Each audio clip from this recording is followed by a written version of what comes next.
Good morning mga kakulit! Alam nyo guys, kagabi, nag-research po ako at ito po ang aking natuklasan na ang bansang China ay naghuhukay ng napakalalim. At bakit? Bakit nila ito ginagawa? Ito po ay ating alamin.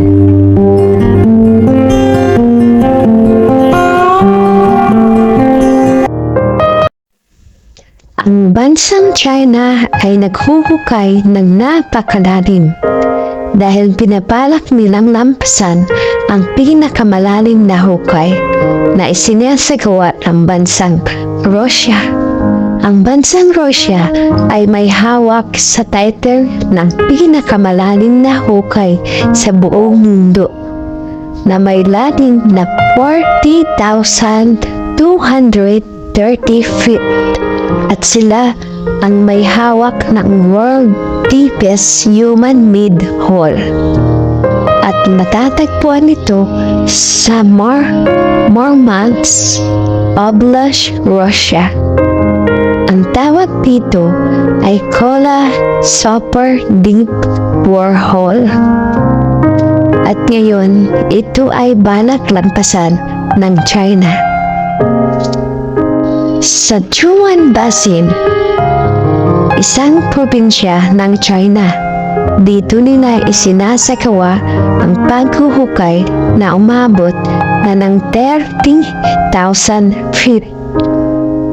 At inisyal pa lang ito guys, dahil hindi lang yan ang kanilang hinuhukay, meron pa. Meron pa silang inumpisahang hukayin at matatagpuan ito sa northwest ng China. Dito sa Taring Basin.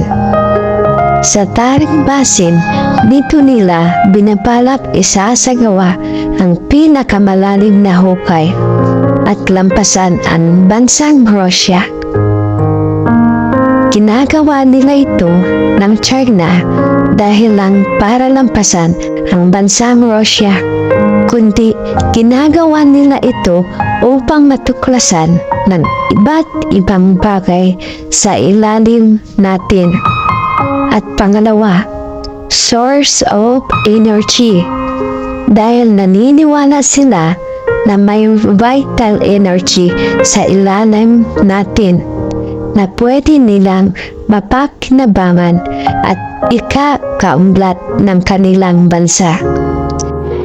Hanggang dito lang po. Huwag kalimutang magdasal at manalig sa Panginoong may kapal.